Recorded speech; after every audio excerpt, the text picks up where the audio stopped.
तो नमस्ते। नेक्स्ट शुरू करते हैं। तो चरक सूत्र 12 जो हमें कंटिन्यू करना है। तो अपनी बुक्स में देखोगे आप चरक सूत्र 12 चैप्टर है। तो चैप्टर का नाम है वाद कला कली अध्याय। तो वाद के जो भी चैप्टर्स होते हैं अपने आप में वो हमेशा ज़रूरी होते हैं। तो पहला तो यही याद रखोगे रेफरेंस क्या है चैप्टर का। तो चैप्टर नंबर 12 है वाद कला कली अध्याय। इसके अलावा आपने देखा है चिकित्सा स्थान में हम काफ़ी कुछ पढ़ते हैं इस वात व्याधि के बारे में। चैप्टर नंबर 28 है चरक चिकित्सा का। तो बात कर लेते हैं वाद कला कली अध्याय। सबसे पहले तो संभाषाएं आपको पता है। तो 1, 12, 25, 26 4 चैप्टर्स में हुई है। तो 12 नंबर चैप्टर ये है। तो यहाँ वाद की गुण उनके ऊपर संभाषा हुई है। वाद के ओरिजिनली आपने 7 गुण देखे हैं चरक सूत्र 1 के अंदर। वहाँ पर 2 गुण थे चल और सूक्ष्म। उसकी जगह यहाँ पर दारुण गुण है। तो हमने याद किया था सूक्ष्म चले दारू पीने। याद रखोगे सूक्ष्म और चल गुण की जगह यहाँ पर दारुण गुण आया है श्लोक नंबर 4 में। आप पढ़ सकते हो। ये जो गुण बताए हैं यहाँ पर 6 गुण, ये कुश नामक वैद्य ने दिए हैं। आपको एग्जाम में क्वेश्चन मिलता है वाद के दारुण गुण का उल्लेख किया। तो याद रखना फर्स्ट आपको कंसिडर करना है आचार्य कुश। अगर ये नहीं दिया हुआ है तब उसके बाद आप चरक भी लगा सकते हो। अच्छा, एक क्वेश्चन और आता है जहाँ पर ना तो कुश ऑप्शन दिया होता ना चरक दिया होता, तो वहाँ पर आचार्य भेल लगाना। ठीक है, तो भेल वाला क्वेश्चन भी मिलेगा आपको। और बाकी अगर कुछ दिया है तो पहले कुछ को कंसिडर करना। लेकिन ये जो पूरा डिस्क्रिप्शन है ये कहाँ पर आया है चरक सूत्र स्थान 12 के अंदर। तो आप चरक भी आंसर लगा सकते हो अगर ऑप्शन में नहीं दिया हुआ है ऋषि कुश का नाम या वैद्य कुश का नाम। नेक्स्ट देखेंगे यहाँ पर फिर आप 1 बाय 1 देख पा रहे हो नेक्स्ट चैप्टर से श्लोक नंबर 5 से मतलब। तो वहाँ वाद प्रकोप के कारण बताए हुए हैं श्लोक नंबर 5 में आपकी बुक्स में। तो ये किसने बताए हैं आपको बस ये देखना है किस किसने क्या क्या बताया है। तो कुमार शिरा भारद्वाज उन्होंने वात प्रकोप के कारण बताया। यहीं पर लास्ट में एक वर्ड है समान गुण अभ्यासो ही धातुनाम वृद्धि कारणम, कि समान गुण वाली आप धातु वस्तुओं का सेवन करोगे या भोजन करोगे तो आपकी धातुओं की वृद्धि होगी। तो समान गुण अभ्यासो ही धातुनाम वृद्धि कारणम इति, बिल्कुल आपको याद रखना है। श्लोक नंबर 5 बिल्कुल लास्ट वर्ड है। आगे आ जाएंगे श्लोक नंबर 6। तो वो विपरीत जो है वो शमन के कारण है, तो वो भी याद रखोगे। ठीक है, तो ये भी आपको याद रखना है। तो ये बताए हैं कांकायन ने, जो बालिक देश के रहने वाले थे, प्रथम यूनानी वैद्य थे, आप जानते हो। तो उन्होंने वात शमन के कारण बताए। तो काका जो हैं घर के वैसे बूढ़े लोग जो होते हैं ना, वो अक्सर बीमारियों से बचाने के नुस्खे बताते हैं, तरकीब बताते हैं।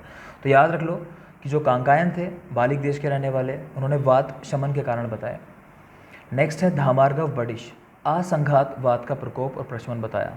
धामार्गव बडिश ने असंघात वात यानी अमूर्तवात, यानी जिसको आप ऐसा समझ लो कि बॉडी के अंदर जो नहीं है बाहर जो है ना, वो वात क्या काम करती है।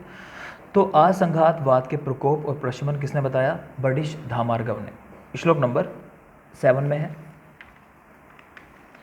नेक्स्ट है वायुर्विद। तो वायुर्विद ने वात के प्राकृत कर्म बताए कि वायु के प्राकृत कर्म क्या होते हैं। तो श्लोक नंबर आप देख पा रहे हो, इसके जस्ट नेक्स्ट में है, कॉन्टिन्यूएशन में ही है इसी के साथ। ठीक है, तो श्लोक नंबर ये आपका हो जाएगा, एक मिनट, तो साथ ही कॉन्टिन्यूएशन में देख लो, इन्होंने श्लोक नंबर नहीं डाल रखे हैं तो आगे तक ये थोड़ा सा इस तरह से श्लोक नंबर नहीं दे रखे चैप्टर में आगे, तो सीधा याद करोगे। तो वायुर्वेद वात के प्राकृत कर्म बताए और इसी के कॉन्टिन्यूएशन में ये कर्म लिखे हुए हैं 7 नंबर श्लोक की कॉन्टिन्यूएशन में, पॉइंट नंबर 5 जो उन्होंने लिख रखा है। तो वहाँ पर आप देखोगे कुछ ज़रूरी वर्ड्स हैं जो मैं आपको बता दे रहा हूँ। तंत्र यंत्र धर कहा गया है वायु के लिए। नियंता प्रणेता चामनसा, तो मन का नियमन करना और इसका प्रेरणन करना कि किन सब्जेक्ट्स की ओर लगना चाहिए इसको। सर्व इंद्रियाणाम उद्योज का, सर्व शरीर धातु व्यू करा, संधान करा शरीर से, शरीर का संधान करने वाला। हर्ष उत्साह और योनि, ये बिल्कुल याद रखोगे, हर्ष और उत्साह की योनि है वायु। शेपता बहिर्मला नाम, मल को बाहर फेंकने वाला। और क्रता गर्भ आकृति नाम, गर्भ को आकृति देने वाला। आगे देखेंगे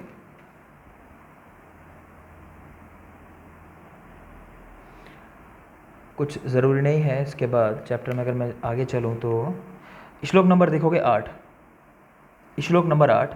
तो यहाँ पर बात को लिख रखा है सा ही भगवान, कि यही भगवान है। भूता नाम भाव अभाव करा, यानी हमारे भाव में और अभाव में, यानी हमारे होने में और ना होने में कारण है, भाव अभाव करा। सुख असुख की ओर विधाता, मृत्यु यम नियंता, ये सब इसके पर्याय हैं।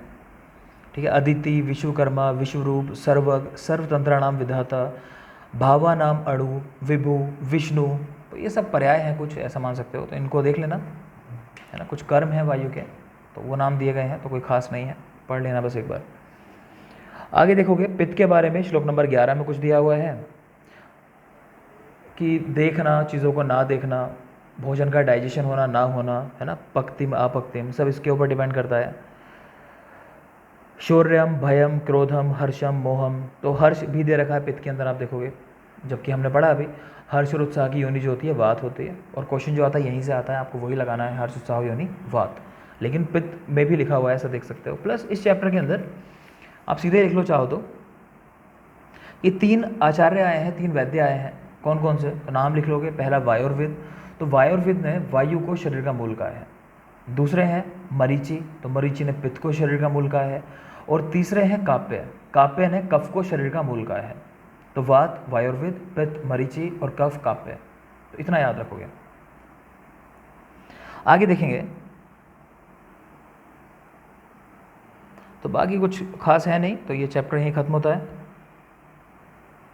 Chapter number 12। आगे चलते हैं चैप्टर नंबर 13 की तरफ। और जो मैं आपसे बार बार कहता हूँ वो चीज़ स्पेशल ध्यान रखना कि देखो ये हमारा जो बैच है, इस बैच का नाम है क्रैश कोर्स, है ना। तो इसमें हम लोग सिर्फ यही कोशिश करके चल रहे हैं, यही मान के चल रहे हैं कि आप सब पढ़ चुके हो। मैं बार बार ये चीज़ आपको इसलिए याद दिलाता हूँ कि ऐसा मत करना सिर्फ जितना मैं पढ़ाता हूँ उस पर डिपेंडेंट रहो। आपको खुद से देखना है क्या कुछ ऐसा है चैप्टर में जो आपको नहीं आता है, आप उसको देख लोगे। मैं आपको सिर्फ वो चीज़ें याद कराऊंगा जो बार बार पूछी जाती हैं एग्जाम्स में, है ना, उस चैप्टर के बारे में। और चैप्टर्स के साथ ही हम पढ़ेंगे यहाँ जो भी पढ़ रहे हैं। तो नेक्स्ट चैप्टर देख रहे हैं, चैप्टर नंबर 13। तो अपनी बुक्स ओपन कर लोगे, चैप्टर नंबर 13।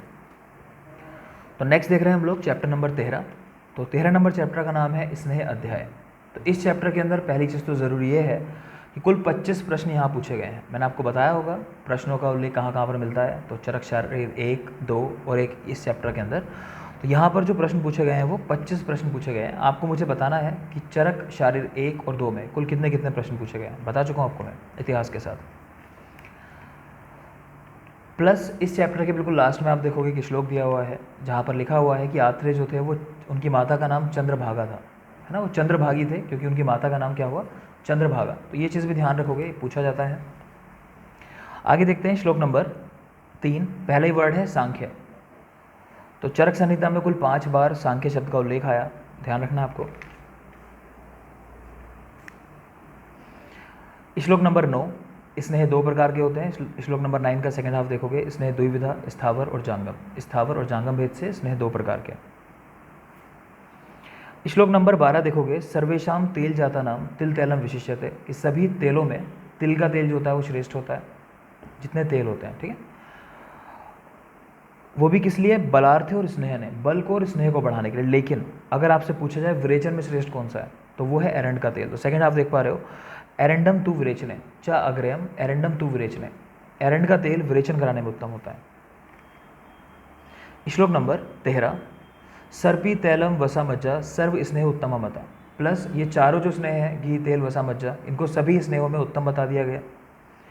एशु चैव उत्तम सर्पी संस्कार से अनुवर्तनात्, इन सब में भी जो सर्पी है वो सबसे श्रेष्ठ है। क्यों, संस्कारों का अनुवर्तन करने से। ये कैरेक्टर क्या होता है, संस्कारों का अनुवर्तन करने से मतलब है कि कोई द्रव्य किसी दूसरे द्रव्य के गुणों को भी अपना ले, साथ साथ अपने गुणों को ना छोड़े। तो ये कैरेक्टर होता है संस्कारों का अनुवर्तन करना। तो एक घृत के अंदर होता है। प्लस आप पिपली को जैसे देखोगे, पिपली, मधु और वायु, चरक ने इनको कहा है योगवाही। योगवाही क्या होते हैं, समझ लो कैटलिस्ट का जो काम करते हैं, जो किसी भी रिएक्शन की स्पीड को बढ़ा दें, है ना। और प्लस एक क्वेश्चन मिलता है हमको पिपली के ऊपर कि पिपली जो होता है वो जो मेटाबॉलिज्म होती है, मतलब हम जो द्रव्य इस्तेमाल कर रहे हैं उसके साथ जो दे रहे हैं, तो उसकी मेटाबॉलिज्म को मतलब स्लो कर देगा, या ऐसा कह लो कि जो फर्स्ट पास मेटाबॉलिज्म होती है उसको कम कर देता है। तो कुल मिला के जो आपकी मेडिसिन है उसका ज़्यादा पार्ट आपकी बॉडी को अवेलेबल हो पाता है। तो ये चीज़ भी ध्यान रखेंगे, इन चीज़ों का मतलब मैंने आपको बताया है। नेक्स्ट देखोगे श्लोक नंबर 14। तो यहाँ पर लिखा है घृतम पित्त अनिलहरम रस शुक्र ओज सामहिताम। तो आपको बस यही याद रखना है, ओज को बढ़ाने वाला घृत है, बाकी कुछ खास नहीं है यहाँ पे। इसके नीचे तेल का श्लोक देख पा रहे हो, तेल के श्लोक में लिखा हुआ है मारुतगनम नाचा श्लेष्म वर्धनम। तो वात को हरता है लेकिन नाचा श्लेष्म वर्धनम, कफ को बढ़ाता भी नहीं है। तो ध्यान रखना है आपको। प्लस त्वच्यम उष्णम स्थिरकरम तेलम योनि विशोधनम, बहुत ज़रूरी है, त्वचा के लिए हितकर होता है, त्वच्यम है, और योनि विशोधन का काम करता है। अगर याद रखना चाहो तो याद रख लेना, काश्यप ने ये सारे जो स्टेप्स हैं चरक वाले, जैसे हम नॉर्मली चरक के 4 नाम पढ़ते हैं, घी, तेल, वसा, मज्जा, तो चरक ने जो चीज़ तेल के लिए बताई है वो चीज़ काश्यप ने घृत के लिए बता दी। तो जैसे आप काश्यप का देख पा रहे हो यहाँ पर, सॉरी चरक का देख पा रहे हो, योनि विशोधन का काम करता है जो तेल होता है, काश्यप का घृत काम करता है योनि विशोधन का, ठीक है। फिर वसा में ऐसे ही आप देखोगे चरक का जो वसा है, वसा में लिखा होता है विशेष तो अस्थनाम चा बलकृत, विशेष रूप से अस्थियों को बल देने वाला। श्लोक नंबर 17 देख लो, सेकेंड हाफ। काश्यप ने यही चीज़ जो लिख दी, अस्थियों को बल देने वाला, वो लिख दिया तेल के लिए। लिखा है उन्होंने भग्न च्युत संधान करम, मतलब भग्न हो जाए, है ना, बोन्स टूट जाए, तो उसके लिए हितकर है। माफ़ करेंगे, हल्का सा मैं गड़बड़ बोल गया इसको। तो मैं बोल रहा था आपको, चरक का वसा में है आपका विद भग्न आहत भ्रष्ट योनि कर्ण शिरोरुचि पुरुष उपचय स्नेह व्यायामे चैष्यते वसा। तो मतलब कहीं पे भग्न हो जाए, विद हो जाए, तो चरक ने वसा बोला है वहाँ पे, और काश्यप ने ये चीज़ स्टेप पहले बोल दी, यानी घृत के तेल के लिए बोल दिया। तेल में ये सारे कैरेक्टर उन्होंने बताया, ठीक है। फिर नेक्स्ट देखोगे आप, जो श्लोक नंबर आपको बोल रहा था 17 नंबर श्लोक, विशेष तो अस्थनाम चा बलकृत, विशेष रूप से अस्थियों के लिए अच्छा होता है कौन, मज्जा। तो ये मज्जा के लिए श्लोक है, मज्जा को विशेष करके अस्थियों के लिए अच्छा बताया है। आगे देखेंगे श्लोक नंबर 18 नंबर श्लोक है। तो यहाँ पर बताया आपको कि 4 स्नेह कौन कौन से होते हैं, उनका अनुपान क्या क्या होता है, किस किस ऋतु में क्या क्या चीज़ें आपको लेनी चाहिए अनुपान के रूप में, और या किस किस ऋतु में क्या क्या चीज़ें लेनी चाहिए। तो श्लोक याद कर लो, ज़्यादा बेहतर है। सर्पी शर्दी पातव्यम वसा मज्जा चा माधवे तेलम प्रावृषि न अत्युष्ण शीते स्नेहम पिबेनरा। तो सर्पी का प्रयोग शरद ऋतु में, सर्पी सर्दी, वसा मज्जा चा माधवे, वसा और मज्जा का प्रयोग माधव में, तेलम प्रावृषि, तेल का प्रयोग प्रावृत ऋतु में, तेलम प्रावृषि, न अत्युष्ण शीते स्नेहम पिबेनरा, अधिक उष्ण या अधिक शीत स्नेह को व्यक्ति को नहीं पीना चाहिए। तो ये बिल्कुल याद रखोगे, ठीक है। तो सर्पी सर्दी, सर्पी का प्रयोग शरद ऋतु में, और वसा मज्जा चा माधवे, वसा और मज्जा का प्रयोग माधव में। फिर देख रहे हो तेलम प्रावृषि, तेल का प्रयोग प्रावृत ऋतु में। अब बात आती है इनके अनुपान के बारे में। तो अनुपान याद रखना, सर्पी यानी घृत का अनुपान होता है उष्ण जल, ठीक है।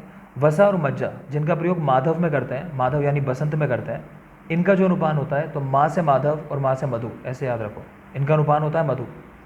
और तेलम प्रावृषि, तेल जो प्रावृत ऋतु में लेते हैं उसका अनुपान होता है यूष। तीनों का आपको याद रखना है क्या क्या अनुपान होता है। प्लस अगर ये अनुपान ना मिल पाए जो मैंने बताया, तब सभी के अनुपान के रूप में साधारणतया आप क्या इस्तेमाल कर सकते हो, उष्ण जल का प्रयोग कर सकते हो। तो ये चीज़ भी ध्यान रखना, अगर ये अनुपान अवेलेबल ना हो तो आप उष्ण जल का प्रयोग वहाँ पे कर सकते हो। नेक्स्ट देखेंगे श्लोक नंबर 19। तो यहाँ पे बताया हुआ है कि जो दोष बढ़े हों उनके हिसाब से आपको ये डिसाइड करना है कि अनुपान किस समय कराना चाहिए। अगर आप उसका पालन नहीं करते हो तब क्या होता है, तो वो देख लोगे, लिख लो चाहो तो। उष्ण काल में और वात और पित्त जिस समय बढ़े हों तो स्नेहपान रात्रि में कराते हैं। उष्ण काल वात पित्त बढ़े हों तो रात्रि में स्नेहपान, शीतकाल और कफ दोष बढ़ा हो तो दिन के समय में स्नेहपान कराओगे। समझ आ रहा होगा। उष्ण काल है या वात पित्त बढ़ रहा है, दिन में ऑलरेडी गर्मी होती है, तो वहाँ दिन में नहीं कराना है स्नेहपान। इसी तरह शीतकाल है, कफ बढ़ा हुआ है, तो समझ रहे हो रात्रि के समय ऑलरेडी कफ बढ़ जाएगा, तो रात्रि के समय नहीं कराते, यहाँ दिन में कराओगे स्नेहपान। तो यही लिख रखा है इन्होंने। अगर आपने ऐसा नहीं किया तब क्या होगा, तो विपरीत क्रम से क्या हानि होती है तो वो भी जान लो। तो श्लोक नंबर 20 और 21 आपकी बुक्स में 21 नंबर श्लोक है, हिंदी पढ़ लेना, मैं बता दे रहा हूँ। तो ये लिख लो आप, शीतकाल में अगर रात्रि में स्नेहपान कराया तो क्या होगा, तो लिख लो पास, PAAS, पी का मतलब पांडु, ए से आनाहा, दूसरे ए से आरुचि और एस से शूल, ठीक है। तो शीतकाल में देखा होगा लोग पास पास ही बैठना पसंद करते हैं, क्योंकि ठंड ज़्यादा हो रही होती है ना, एक दूसरे के पास बैठने में कोई समस्या नहीं होती। गर्मी में कोई पास बैठे आप हटा दोगे तुरंत उसको कि नहीं भी पास नहीं बैठना, बहुत गर्मी लग रही है। तो याद रखो शीतकाल में पास, अगर आपने शीतकाल में रात्रि के समय स्नेहपान करा दिया तो क्या होगा, पांडु, आनाहा, अरुचि और शूल। और उष्ण काल में दिन में स्नेहपान कराने से क्या होता है, तो मूर्छा, पिपासा, उन्माद और कामला। तो आप पांडु कामला एक साथ पढ़ते हो, ऐसे याद कर लो। पांडु होगा शीतकाल में, पास हमारा कोट था, और जो कामला है वो होगा उष्ण काल में। आपको याद भी होगा कामला रोग का कारण क्या होता है कि पित्त का रोगी जब अत्यधिक पित्तवर्धक पदार्थों का सेवन करता रहता है, मतलब पथ्य का पालन नहीं करता, तब उसको फाइनली कामला हो जाता है। तो आप ऐसे भी याद कर सकते हो कि कामला ज़्यादा गर्मी की वजह से होता है, तो दिन के समय में अगर आपने गर्मियों में स्नेहपान करा दिया तो कामला हो जाएगा, है ना। उन्माद, पिपासा, मूर्छा, कामला। आगे देखेंगे श्लोक नंबर 23, 4, 25। तो इनमें स्नेह की प्रविचारणाएँ दी हुई हैं। तो पहले प्रविचारणा समझ लो क्या होती है। प्रविचारणा का मतलब होता है आप ज़रूरी नहीं कि कोई भी पेशेंट स्नेह को सीधे ले ले, है ना। जैसे मान लो कुछ लोग ऐसे आपने देखे होंगे, खासकर महिलाएं, कि अगर आप उनको घृत दिखा भी दोगे तो कई बार उनको वॉमिटिंग हो जाती है, या आप उनसे जिक्र कर दो कि तुम्हें घी पीना है तो वो वॉमिटिंग कर देंगे। तो ऐसी कंडीशन में क्या करते हैं, उनसे ज़िद नहीं करनी, आपको क्या करना है, कुछ ऐसी खाने की चीज़ें बनानी है उनके लिए जिनकी सहायता से आसानी से वो स्नेह का प्रयोग कर सकें। तो वो जो परिकल्पनाएं आप बना रहे हो, जैसे आप कोई सब्जी बना रहे हो या घर में खिचड़ी बना रहे हो, यूज बना रहे हो, जो भी बना रहे हो, तो वो सब कुछ जो आ जाता है वो कहाँ आ जाता है, स्नेह की प्रविचारणों में। प्रविचारणाएं उनको बोलते हैं, स्नेह की प्रविचारणाएं। लेकिन इनको याद करने के पहले कुछ क्वेश्चंस जो पूछे जाते हैं कि भाई कौन कौन सी प्रविचारणाओं का उल्लेख नहीं है इन प्रविचारणाओं के अंदर, तो वो आप याद कर लो। चाहो तो एक कोड लिख लो, आस्था ने केवल मंड नहीं पिया, यानी यहाँ पर आस्थापन बस्ती का उल्लेख नहीं है, कवल का उल्लेख नहीं है, मंड का उल्लेख नहीं है। आस्था ने केवल मंड नहीं पिया और पेया का उल्लेख नहीं है। ये जो प्रविचारणाएं दे रखी हैं, बाकी होंगी बहुत सारी नहीं, लेकिन इनके ऊपर क्वेश्चन आ चुका है तो इसलिए इसको हम ज़्यादा अच्छे से याद कर लेते हैं। नाम पढ़ना चाहो तो एक रीडिंग लगा लेना, बाकी क्रैश कोर्स अगर एक एक चीज़ पढ़ेंगे तो नहीं हो पाएगा सब कुछ, अगर मैं पढ़ाने लगा इसको। तो आगे चलते हैं। तो स्नेह की प्रविचारणाएं यहाँ पर जो काउंट करोगे 24 होती हैं। बाकी आगे देखोगे आप, वहाँ लिखा हुआ है कि जो बुद्धिमान लोग हैं उनके लिए 64 प्रविचारणाएँ हैं, जो कुशाग्र बुद्धि वाले हैं तो उनके लिए 64 है प्रविचारणाएँ 24 के स्थान पर, तो वो भी याद रखना। 64 कैसे होती हैं, ओरिजिनली 63 बताइए वहाँ पर, प्लस 64 नंबर है अच स्नेहपान। मन में आता होगा अच स्नेहपान क्या होता है, तो जहाँ पर आप प्रविचारणा का यूज़ नहीं करते, आप सीधे स्नेह को देते हो पीने के लिए, तो जहाँ पर सीधे स्नेह का प्रयोग किया जाए किसी अन्य चीज़ के साथ मिलाए बिना, तो वो कहलाती है हमारी अच स्नेह कल्पना। ये भी याद रखेंगे। आगे चलते हैं। चरक ने स्नेह की 3 मात्राएं बताई हैं, प्रधान मात्रा, मध्यम मात्रा और ह्रस्व मात्रा। प्रधान, मध्यम और ह्रस्व मात्रा, ये 3 मात्राएं आचार्य चरक ने बताई हैं। आप इनको देख सकते हो क्रमशः श्लोक नंबर 31, 32 से 33, 34, 35, 36, ये आगे तक कंटिन्यू है 39 नंबर श्लोक तक देख सकते हो। तो मैं बता देता हूँ ज़रूरी चीज़ें। तो चरक स्नेह की 3 मात्रा, जो प्रधान मात्रा है वो 24 घंटे में पचती है, मध्यम मात्रा 12 घंटे में पचती है और ह्रस्व मात्रा वो 6 घंटे में पचती है। तो 24 घंटे यानी अहोरात्र भी कहते हैं उसको, 12 घंटे यानी आह कह लो, सिर्फ दिन में पचने वाली, और जो 6 घंटे वाली है वो आधे दिन में पचने वाली, अर्ध आह, है ना। तो हम बात करें प्रधान मात्रा की, तो वो किसको दिया जाता है, प्रधान स्नेह की मात्रा। तो श्लोक नंबर 31, 32 देखो। तो शुद्ध पिपासा सहा नरा, जो लोग भूख प्यास को सहन कर सकते हैं। प्रभूत स्नेह नित्या, जो लोग नित्य अधिक स्नेहपान का सेवन करते हैं, उनको प्रैक्टिस है ज़्यादा स्नेह डाइजेस्ट करने की। इसके अलावा कुछ डिजीज़ के नाम लिखे हैं श्लोक नंबर 32 में, तो ये बिल्कुल याद कर लोगे, क्वेश्चन पूछा जाता है। तो गुल्म, सर्पदष्ट, विसर्प, उन्माद, मूत्रक्रच और गाढ़ वर्चस, यानी कॉन्स्टिपेशन होना, सीवियर ऑब्स्टिपेशन कह लो, बहुत सीवियर कॉन्स्टिपेशन, ठीक है। तो गुल्म, सर्पदष्ट, विसर्प, उन्माद, मूत्रक्रच और गाढ़ वर्चस, ये सारी की सारी कंडीशंस हैं जहाँ पर आपको स्नेह की प्रधान मात्रा का प्रयोग करना चाहिए। इसके लाभ क्या होते हैं, तो काम के 2 वर्ड याद करोगे, दोषानुकर्षणी मात्रा, सर्वमार्ग अनुसारिणी मात्रा और पुनर्नवाकारी। 3 वर्ड याद रखोगे, दोषों का अनुकर्षण करने वाली, सभी मार्गों का अनुसरण करने वाली, यानी किसी भी मार्ग में ये स्नेह की मात्रा जो प्रविष्ट हो सकती है। तीसरा पुनर्नवाकारी, यानी शरीर को दोबारा नवीन करने की क्षमता होती है इसके अंदर। तो ये गुण है स्नेह की प्रधान मात्रा के। मध्यम मात्रा पे आ जाओ तो कुष्ठ, प्रमेह, वात शोणित, इन सब कंडीशंस में यूज़ कराते हैं। मृदुकोष्ठ वाले लोगों को यूज़ कराते हैं। श्लोक नंबर, ये आप देखोगे ये आपका जाता है 35, 36 के अंदर, श्लोक नंबर 35 और 36। 35 का लास्ट हाफ है और 36 नंबर श्लोक के मिडिल में लिखा है वर्ड, देख लोगे। तो मध्यम मात्रा कुष्ठ, प्रमेह, वात शोणित, मृदुकोष्ठ में, त्वचा के सभी विकारों में आप मध्यम मात्रा यूज़ करोगे एक्सेप्ट विसर्प। क्योंकि विसर्प में आप पीछे देख के आए हो, वहाँ पर प्रधान मात्रा यूज़ करते हैं। गुल्म, सर्पदष्ट, विसर्प, उन्माद, मूत्रग्रच, गाढ़ वर्चस्व, यहाँ सब में आपने देखा स्नेह की प्रधान मात्रा इस्तेमाल होती है। ठीक है, तो याद रखोगे जितनी भी स्किन कंडीशंस हैं उनमें मध्य मात्रा यूज़ करनी है, एक्सेप्ट विसर्प। विसर्प में हमने प्रधान मात्रा इस्तेमाल की है। ठीक है, और ये भी याद रख लो चाहो तो कि चरक ने जो है, आप देख पा रहे हो जितने भी कुष्ठ हैं उनके अंदर मध्य मात्रा इस्तेमाल की है, और आचार्य सुश्रुत का आप देखोगे उन्होंने प्रधान मात्रा इस्तेमाल की है कुष्ठ के अंदर। सुश्रुत प्रधान मात्रा यूज़ करते हैं कुष्ठ के अंदर, ये भी याद रखो, 24 घंटे में बचने वाली। आगे देखेंगे मध्य मात्रा के लिए एक वर्ड आया है मंद विभ्रंशा। विभ्रंश कहते हैं कॉम्प्लिकेशंस करने वाली, तो इसकी वजह से कॉम्प्लिकेशन अगर हुएगी भी तो बहुत कम मात्रा में होंगे, इसीलिए स्नेह की मध्यम मात्रा को मंद विभ्रंशा भी कहते हैं। इसका प्रयोग कहाँ करते हैं? शोधन कर्म में यूज़ करते हैं इसको, और जो प्रधान मात्रा है वो शमन में इस्तेमाल करते हैं। प्रधान मात्रा शमन में और जो मध्यम मात्रा है वो शोधन में। आचार्य वाग्भट ने क्रम ठीक कर दिया, उन्होंने क्या किया, प्रधान मात्रा शोधन में और जो मध्यम मात्रा है ये शमन में इस्तेमाल की है। आगे देखोगे ह्रस्व मात्रा, तो नेक्स्ट श्लोक है इसके बाद ह्रस्व मात्रा के लिए। श्लोक नंबर 38-39 देख लो। तो ह्रस्व मात्रा ज्वर, अतिसार, कास, बालक और वृद्ध लोगों में इस्तेमाल करते हैं स्नेह की ह्रस्व मात्रा। क्या गुण होते हैं इसके? ये भ्रंगण करने वाली होती है शरीर का, शरीर को बढ़ाने वाली, कोई भी बाधा नहीं उत्पन्न करती। हमने अभी मंद विभ्रंशा देखा, यानी कि कम मात्रा में कॉम्प्लिकेशंस इसके हों, और ये बिल्कुल ही नहीं करती, तो इसमें वर्ड लिखा हुआ है निराबाधा, कोई भी बाधा नहीं उत्पन्न करने वाली शरीर के लिए। ठीक है, चिरम चाप्य अनुवर्तते, इसको आपने सेवन करा के शरीर में जो गुण उत्पन्न किए हैं वो कैसे होते हैं? चिरम चाप्य अनुवर्तते, लंबे समय तक शरीर के साथ बने रहते हैं, जो आपने ह्रस्व मात्रा सेवन करा के गुण बॉडी के अंदर उत्पन्न किए हैं। ठीक है, तो गुण बने रहते हैं, ये चीज़ याद रखोगे। आगे चलते हैं। ये मैं आपको बता चुका हूँ कि सुश्रुत के अनुसार कुष्ठ में हम प्रधान मात्रा यूज़ करते हैं, जबकि आचार्य चरक के अनुसार मध्यम मात्रा इस्तेमाल करते हैं। तो चाहे तो लिख लोगे आचार्य सुश्रुत स्नेह की 5 मात्राएं, तो क्रमशः 3, 6, 9, 12 और 24 घंटे में बचने वाली। 3, 6, 9, 12, 24। फिर इनमें लिख लोगे कहाँ कहाँ इस्तेमाल करते हैं। तो 3 घंटे वाली मात्रा जो है वो अल्प दोषों में, 6 घंटे वाली वाजीकरण के लिए इस्तेमाल होती है और मध्यम दोषों में, 9 घंटे वाली बहुदोषों में। तो क्रमशः हो गया अल्प दोष, मध्यम दोष और बहुदोष। साथ में 6 घंटे वाली में वाजीकरण भी याद रखना। कुछ और पॉइंट्स हैं लेकिन आपके लिए ज़रूरी नहीं है, एग्जाम पॉइंट ऑफ व्यू से ये चीज़ ज़रूरी है जो मैं बात कर रहा हूँ आपके साथ।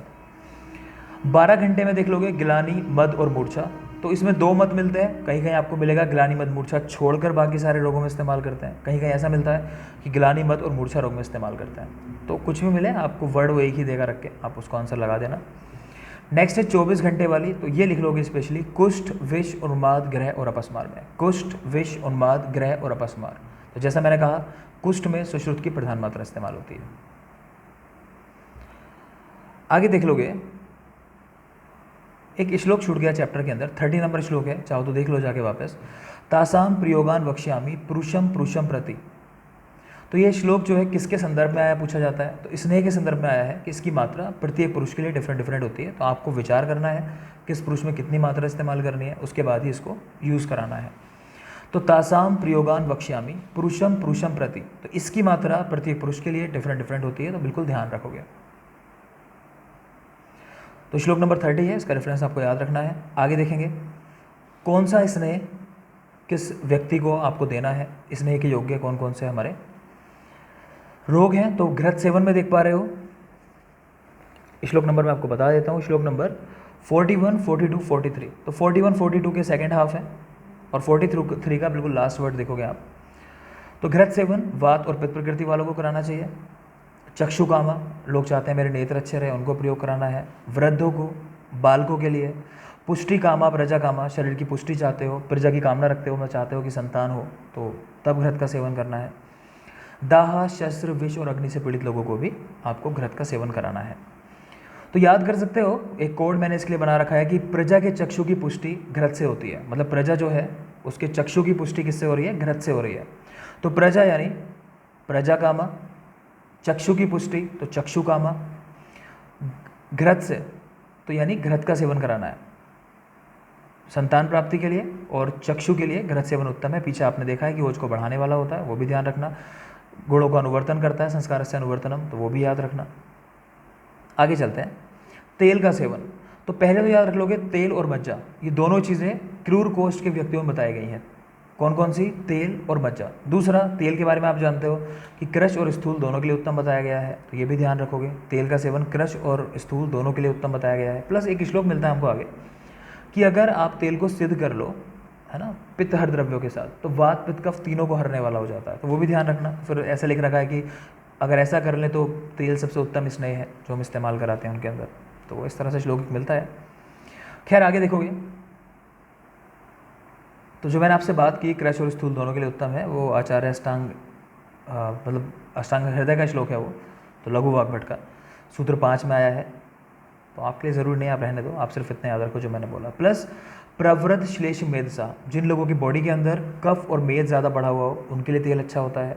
कोष्ठ में कृमि हो तो ये भी याद रखोगे, कृमि कोष्ठ हो तो भी तेल उत्तम होता है। आगे देखते हैं, तो जो मैं श्लोक आपको बोल रहा हूँ ना अष्टांग हृदय का, वहीं पे लास्ट में एक वर्ड है संस्कारात सर्व दोषजित, कि संस्कार करने से सभी दोषों को जीतने वाला हो जाता है तेल, तो वो ध्यान रखना थोड़ा सा किसके लिए आया है, संस्कारात सर्व दोषजित। अगर आए संस्कार से अनुवर्तनम तो वो घृत का है, और संस्कारों से सर्व रोगजित तो ये तेल के लिए है। नेक्स्ट चलते हैं वसा सेवन।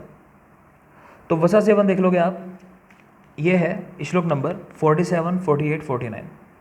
तो 47 का सेकेंड हाफ देख रहे हो, संशुष्क रेत रुधिरम, तो जिन व्यक्तियों के शरीर में रेतस और रुधिर सूख चुका है। निष्पीत कफ मेदसा, तो कफ और मेद सूख चुका है। इसके अलावा वात आतप सहा, ये चा रूक्षा भार अध्वकर्षिता, जो लोग वात और आतप को सहन करने वाले हैं, यानी बहुत ज़्यादा धूप में रहते हैं, बहुत ज़्यादा मतलब हवा में रहते हैं, इस तरह के काम करते हैं ओपन में, है ना, तो जिनके शरीर में काफ़ी मात्रा में वात की वृद्धि हो गई वैसे समझ लो। नेक्स्ट है हमारा मज्जा सेवन के योग्य। तो मज्जा सेवन ये देख लोगे श्लोक नंबर 50 नंबर श्लोक है आपकी बुक्स में, 50 नंबर श्लोक। तो यहाँ देख लोगे दीप्ताग्नि, क्लेश को सहन कर सकते हो जो, क्लेश सहा। घसमरा एक वर्ड आया है, घसमरा का मतलब है जिनकी अग्नि काफ़ी प्रदीप्त हो, जिनको भूख बहुत ज़्यादा लगती हो, तो घसमरा। स्नेह सेविना, वात आर्ता, वातिक रोगों से वात रोगों से परेशान रहते हो लगातार, वात आर्ता वर्ड याद रखना। क्रूर कोष्ठ वो बता ही चुका हूँ मैं आपको कि क्रूर कोष्ठ के अंदर तेल और मज्जा दोनों का यूज़ करते हैं, ठीक है। तो ऐसे याद कर लो, दीप्ताग्न्या, क्लेशसाह, घसमरा, स्नेह सेविना, वातार्ता, क्रूर कोष्ठा। तो मैं याद रखता था इसके लिए कि क्रूर दाता मजे में घिस के मर गया, है ना, मतलब वो इतना क्रूर था, दाता मतलब कोई लड़का है दाता, तो वो इतना क्रूर है कि अगर आप उसको मारने भी लगो, मतलब घिसने लगो, उसको घिस के मारने लगो तो भी कुछ बोलेगा नहीं, मतलब वो इतना मतलब पक्का है मन का। तो ऐसे याद कर लो कि क्रूर दाता मजे से घिस के मर गया, उसे कोई कष्ट नहीं हुआ। तो क्रूर दाता यानी क्रूर कोष्ठ, दाता यानी दीप्ताग्नि, मजे से घिस मरा, तो मजे में यानी मज्जा की बात कर रहे हैं, घिस मरा यानी घस मरा। नेक्स्ट चलते हैं, कुछ वर्ड यहाँ लिखे हैं, जानना चाहो तो बता देता हूँ। एक है दंदशूक, दंदशूक का मतलब है अधिक खाने वाला, और वो पित्त प्रकृति के साथ जुड़ा हुआ है। दूसरा है बहुभुग, तो वो वात प्रकृति के साथ जुड़ा हुआ है, वाग्भट ने वर्ड दिया है बहुभुग, वात प्रकृति के लिए। और नेक्स्ट है बहवाशी, बहवाशी का मतलब भी है बहुत ज़्यादा खाने वाला। तो बहवाशी वर्ड जो है वो मुखमंडिका के संदर्भ में मिलता है, ये ग्रह होता है मुखमंडिका। बाकी पिशाच ग्रह, शहज कास आप देखोगे शहज कास में मिलता है ना, बाल ग्रह में मिलता है, मुखमंडिका, पिशाच ग्रह, शहज कास, देख लेना। क्वेश्चन तो नहीं आते, लेकिन जो आप लोग आपस में कभी बहस करते हो ना, तो वहाँ काम में आते हैं ऐसे पॉइंट, ठीक है। करनी नहीं चाहिए, वैसे बहस से बचना चाहिए, दूसरे का दूसरे के लिए, हमारा हमारे लिए। कोष्ठ है 3 प्रकार के, क्वेश्चन कभी कभी आ जाता है, चाहो तो लिख लो, जल्दी से लिख लोगे। एक के लिखवा देता हूँ वाग्भट के, और सुश्रुत में थोड़ा सा बस करेक्शन है, वो मैं करा दूंगा तो ठीक हो जाएगा। तो वाग्भट लिख लोगे, वाग्भट, सामने लिख लो क्रूर कोष्ठ, मध्यम कोष्ठ और मृदु कोष्ठ। तो क्रूर कोष्ठ में वात दोष प्रधान होता है, मध्यम कोष्ठ में कफ दोष या फिर दोष सम हो, मध्यम में कफ या सम, और मृदु में पित्त दोष। तो वात, कफ और सम, और लास्ट में पित्त। मृदु कोष्ठ पित्त की वजह से होगा, समझ आ रहा होगा। सुश्रुत में क्या कर लोगे, बस जो मध्यम में सम लिखवाया है ना, वहाँ सिर्फ सम रहने दोगे, और कफ जो है साथ में लिखा हुआ, कफ को हटा के क्रूर के साथ ले आओगे। तो क्रूर में वात और कफ कर लोगे सुश्रुत के अनुसार। तो क्रूर कोष्ठ वात और कफ दोष होता है वहाँ पर। मध्यम कोष्ठ की बात करें तो वहाँ पर सम दोष है, और मृदु कोष्ठ की बात करें तो वहाँ पर पित्त दोष है, मृदु में पित्त दोष। आगे देखो कि स्नेह का प्रकर्ष काल कितना होता है। प्रकर्ष काल का मतलब है कितने दिनों में व्यक्ति जो है स्निग्ध हो जाता है, या फिर कम से कम कितने दिनों तक प्रयोग कराता है, और ज़्यादा से ज़्यादा कितने दिनों तक प्रयोग कराते हैं। तो स्नेह का प्रकर्ष काल कम से कम है 3 दिन, अधिक से अधिक है 7 दिन। बिल्कुल ध्यान रखोगे। स्नेह का प्रकर्ष काल श्लोक नंबर 51 में लिखा हुआ है कि कम से कम आपको 3 दिन यूज़ कराना है, ज़्यादा से ज़्यादा 7 दिन। तो 3 दिन किसके लिए है? मृदु कोष्ठ वाले के लिए, और 7 दिन किसके लिए? क्रूर कोष्ठ के लिए। ठीक है। आचार्य भोज ने इसको और ज़्यादा स्पेसिफिक कर दिया। उन्होंने 3 दिन कह दिया मृदु कोष्ठ, 5 दिन कह दिया मध्यम कोष्ठ, और 7 दिन कह दिया क्रूर कोष्ठ के लिए। आचार्य सुश्रुत ने चिकित्सा 31 में लिखा है कि 7 दिन के बाद स्नेह 7 में हो जाता है। तो एक क्वेश्चन पूछा जाता है कि 7 दिन आपने स्नेहपान कराया लेकिन स्नेह नहीं हुआ, तो अब क्या करोगे? तो वहाँ पे क्या करना है? स्नेहपान को डिस्कार्ड करना है, छोड़ देना है, और उसके बाद कुछ गैप करने के बाद दोबारा से स्नेहपान कराना है ना, मात्रा का ठीक से विचार करके। तो वो चीज़ भी ध्यान रखोगे। आगे देखेंगे, नेक्स्ट श्लोक है हमारा अस्निग्ध, अति स्निग्ध और सम्यक स्निग्ध पुरुषों के लक्षण। तो हल्का सा नजर डाल लेना, श्लोक नंबर 57 है। यह है अस्निग्ध पुरुष का लक्षण। व्यक्ति स्निग्ध नहीं हुआ तो लिखा हुआ है कि पुरुष ग्रथित होगी उसकी, है ना, गात्र भी, शरीर भी अस्निग्ध दिखाई देगा। फिर नेक्स्ट है इसके बाद अति स्निग्ध पुरुष के लक्षण। तो पांडु वर्ण हो जाएगा, पुरुष से अविपक्वता, मल जो है बिना पके निकलेगा। तो देख लेना। आगे देखोगे सम्यक स्निग्ध का लक्षण। तो ये है सम्यक स्निग्ध, श्लोक नंबर जस्ट नेक्स्ट ही है 57 के बाद 58 नंबर श्लोक है। तो देख लोगे 58 नंबर श्लोक, सम्यक स्निग्ध। तो श्लोक बोल दे रहा हूँ मैं, देख लेना। वात अनुलोम्यम दीप्तो अग्नि वर्चः स्निग्धम सन्हतम मार्दवम स्निग्धता चांगे स्निग्धा नाम उपजायते। तो कुछ खास नहीं, शरीर में मृदुता आ जाती है, स्निग्धता आ जाती है, तो ये सब है। नेक्स्ट देखोगे सुश्रुत क्या बोलते हैं, उनका बहुत ज़रूरी है सुश्रुत के अनुसार। सुश्रुत पहली चीज़ है गिलानी, बिल्कुल याद रखोगे। सम्यक स्निग्ध का लक्षण है गिलानी होना, यह आपको बिल्कुल रटा हुआ होना चाहिए। और अधस्तात स्नेह दर्शनम, यानी अधोभाग से स्नेह दर्शन होना, यानी मल मार्ग से स्नेह दिखाई देना। ठीक है, तो ये सम्यक स्निग्ध का लक्षण है आचार्य सुश्रुत के अनुसार, गिलानी और अधा शरीर से मतलब गुदा मार्ग से स्नेह का दिखाई देना। नेक्स्ट देखेंगे, लिखा हुआ है स्नेहपान के बाद तथा उसके जीर्ण होने पर क्या करना चाहिए। तो एक क्वेश्चन आपको मिलता है गाइड्स में, तो देख लोगे स्नेहपान के बाद क्या करना है। उष्णोदक उपचारी, यानी उष्ण जल का पान करना चाहिए। और शपाचया स्याद ब्रह्मचारी शपाशया, यानी व्यक्ति को ब्रह्मचारी रहते हुए रात्रि में सोना चाहिए। तो ये ध्यान रखना, ये सम्यक स्नेहपान के बाद बताया गया क्या करना है आपको, इस तरह से रहना है। आगे चलेंगे, श्लोक नंबर 66, 67, 66, 67 में दिया हुआ है कि मृदु कोष्ठ का पहचान क्या है, उसकी कैसे पहचानोगे। तो लिखा है कि सिर्फ त्रिफला पीने से, पीलू रस से जिसको विरेचन हो जाए, समझ लो वो जो है मृदु कोष्ठ वाला है। देख लेंगे ये भी। आगे देखेंगे,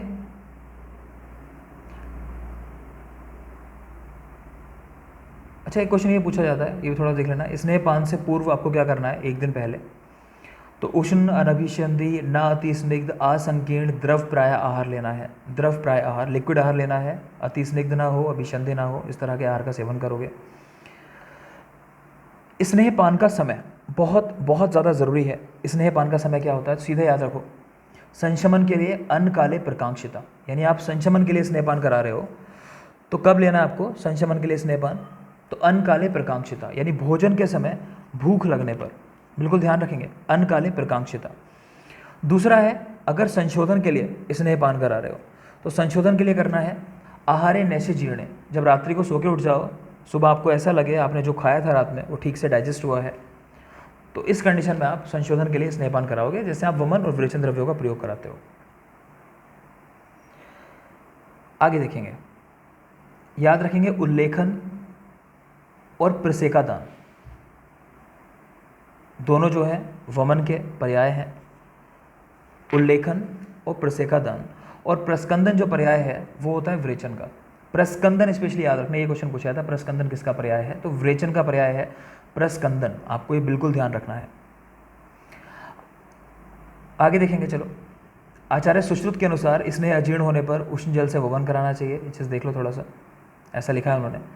चरक क्या लिखते हैं कि स्नेह के अजीर्ण होने पर अगर किसी को प्यास लगे तो उसको वमन कराओ, और शांति ना हो तो शीतल जल पिलाकर रूक्ष अन्न खिलाकर वमन करा दो। मतलब आपने स्नेहपान कराया किसी को और उसको डाइजेस्ट नहीं हुआ, अब उसको प्यास लग रही है, तो क्या करना है आपको?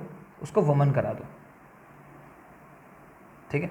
नहीं शांति हुई, ठंडा पानी पिलाओ, रूक्ष अन्न खिलाओ, फिर वमन कराओ, ठीक है। ठंडा पानी बाद में पिलाना है अगर शांति नहीं हुई है तो। सुश्रुत ने कहा है कि उष्ण जल से वमन कराओ। अब वाग्भट क्या करते हैं? दोनों के मत को मिला देते हैं। तो यहाँ भी सेम किया, देखो वो क्या लिखते हैं, वाग्भट लिखते हैं, यदि स्नेहपान अजीर्ण से बलवान तृष्णा उत्पन्न हो तब शीतल जल से सिर और मुख को धोकर स्नेह का वमन करा दें। ठंडे पानी से सिर को धुल दो, मुख को धुल दो और वमन करा दो।